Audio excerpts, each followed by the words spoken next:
जय हिंद प्यारे साथियों, कैसे हैं आप सभी लोग। उम्मीद करता हूं अच्छे ही होंगे। तो दोस्तों, आज का टॉपिक है भारत का संवैधानिक विकास। तो हम भारत के संवैधानिक विकास के बारे में जानेंगे। आप लोग अंत तक वीडियो में बने रहिएगा। तो चलिए वीडियो को स्टार्ट करते हैं। रेगुलेटिंग एक्ट 1773 के द्वारा सर्वोच्च न्यायालय की स्थापना कहाँ की गई थी? राइट आंसर हो जाएगा कलकत्ता में 1774 ईस्वी को। हमारा दूसरा प्रश्न है, भारतीयों को भारत के प्रशासन में भाग लेने का अधिकार किस अधिनियम के द्वारा प्राप्त हुआ था? तो इसका हो जाएगा चार्टर एक्ट 1833 के द्वारा। अगला प्रश्न हो जाएगा हमारा, भारतीय संविधान परिषद को बजट पर बहस करने की शक्ति किस अधिनियम के द्वारा प्राप्त होता है? राइट आंसर हो जाएगा भारत परिषद अधिनियम 1882 के द्वारा।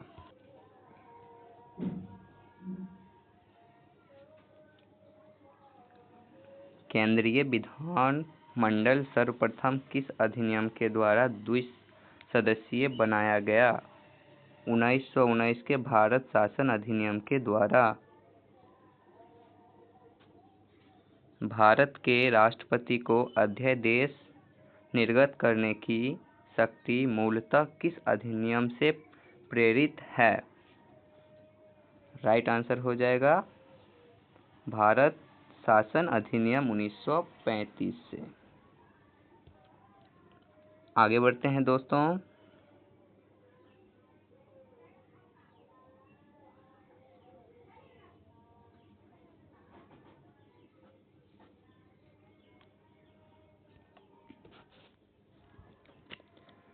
तो चलिए देखते हैं, भारत के राष्ट्रपति अध्यादेश निर्गत करने की शक्ति मूलतः किस अधिनियम से प्राप्त है? तो ये क्वेश्चन हम देख लिए थे। इसका हो गया भारत शासन अधिनियम 1935। अब हम लोग देखेंगे दोस्तों, भारत का संवैधानिक विकास किस प्रकार हुआ था। तो चलिए देखते हैं।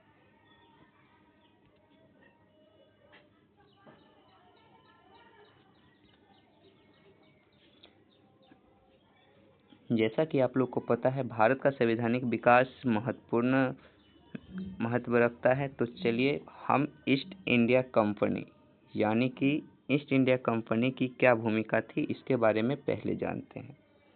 रेगुलेटिंग एक्ट 1773 आया, जिसके कारण संवैधानिक विकास की प्रक्रिया स्टार्ट हुई। दूसरा पिट्स इंडिया एक्ट 1784। तीसरा चार्टर एक्ट 1793। चौथा चार्टर एक्ट 1813। पांचवा चार्टर एक्ट 1833। छठा चार्टर एक्ट 1853। इसी प्रकार हम लोग देखेंगे ब्रिटिश क्राउन के अंतर्गत कैसे हुआ था।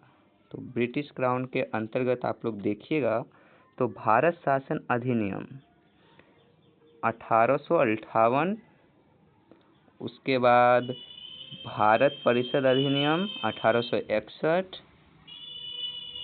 उसके बाद देखिएगा भारत परिषद अधिनियम 1892, फिर भारत परिषद अधिनियम 1909, भारत शासन अधिनियम 1919, भारत शासन अधिनियम 1935, भारतीय स्वतंत्रता अधिनियम 1947। ये बहुत ही महत्वपूर्ण रखता है, इसको आप लोग ध्यान से देखिएगा। भारत स्वतंत्रता अधिनियम, यह कई बार क्वेश्चन बहुत ही महत्वपूर्ण रखे जाते हैं। आगे बढ़ते हैं।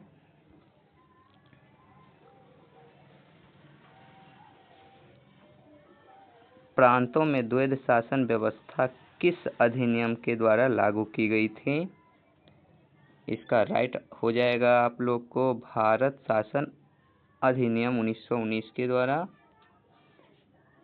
ब्रिटिश भारत में किस अधिनियम में संघीय शासन का प्रावधान था? भारत शासन अधिनियम 1935। दोस्तों, अब हम देखेंगे इससे आगे का महत्वपूर्ण प्रश्न। आप लोग वीडियो में बिल्कुल बने रहिएगा।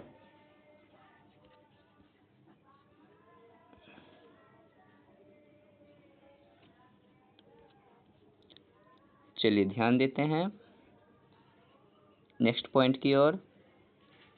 अखिल भारतीय संघ की स्थापना का प्रावधान किस अधिनियम में किया गया था? भारत शासन अधिनियम 1935 इसका राइट आंसर हो जाएगा। आगे बढ़ते हैं। भारत के संवैधानिक केंद्र और राज्यों के मध्य किया गया शक्तियों का विभाजन भारत सरकार अधिनियम 1935 पे आधारित था। ये पॉइंट काफ़ी महत्वपूर्ण है, इसको ध्यान रखना अत्यंत आवश्यक है। इसलिए आप लोग साथ में कॉपी भी रखिए और इसको नोट करते जाइएगा या फिर वीडियो को सेव रख लीजिए। नेक्स्ट पॉइंट की ओर बढ़ते हैं। एक निर्वाचित संविधान सभा द्वारा भारत के संविधान का निर्माण करने का प्रस्ताव किसके द्वारा दिया गया था?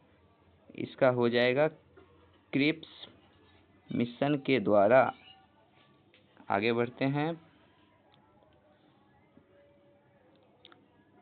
भारतीय संविधान सभा का गठन किसके अंतर्गत किया गया था? क्रिप्स मिशन 1946 के अंतर्गत।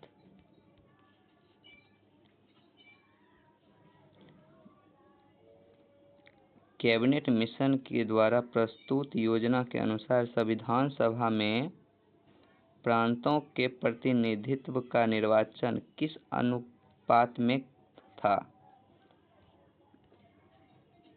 इसका आंसर हो जाएगा 10 लाख जनसंख्या पर एक सदस्य। आगे बढ़ते हैं। भारतीय संविधान का जो निर्माण है उसके बारे में जानेंगे। भारतीय संविधान का निर्माण करने वाली संविधान सभा के सदस्य का चुनाव किसके द्वारा किया गया था? तो इसका राइट आंसर हो जाएगा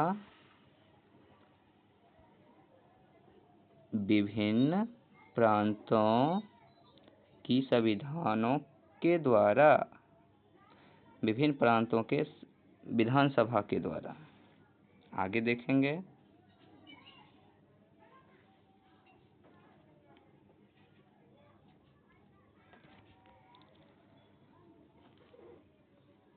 अंतरिम सरकार वर्ष 1946, ये भी हमारे पॉइंट ऑफ व्यू से बहुत ही महत्वपूर्ण प्रश्न है, जिसको याद रखना अत्यंत आवश्यक होता है।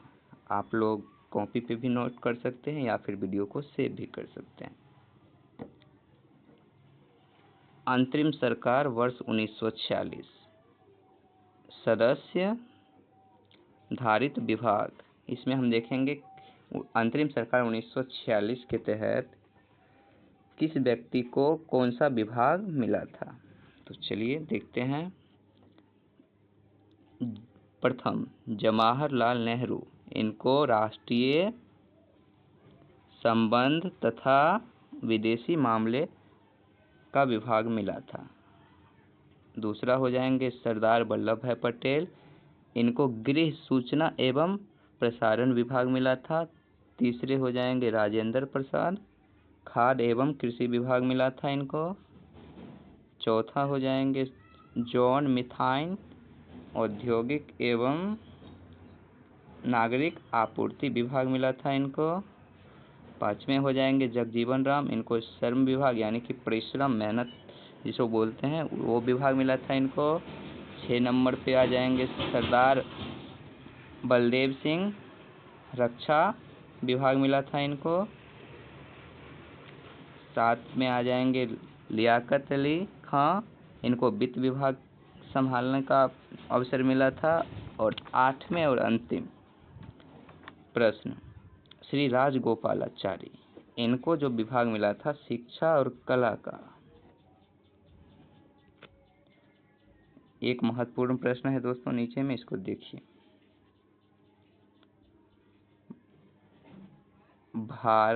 शासन अधिनियम 1919 की समीक्षा करने के लिए वर्ष 1927 में सैमन कमीशन का गठन किया गया था। तो दोस्तों आज के लिए इतना ही। यह मेरे चैनल का फर्स्ट वीडियो है और मैं भी एक कंपटीशन की तैयारी कर रहा स्टूडेंट ही हूँ। आप लोग को वीडियो कैसा लगा कमेंट में ज़रूर बताइएगा। नए होंगे चैनल पे तो सब्सक्राइब ज़रूर कीजिएगा। धन्यवाद। मिलते हैं नेक्स्ट वीडियो में। तब तक के लिए जय हिंद। अच्छे से अपने अपने एग्ज़ाम्स की तैयारी कीजिए। धन्यवाद।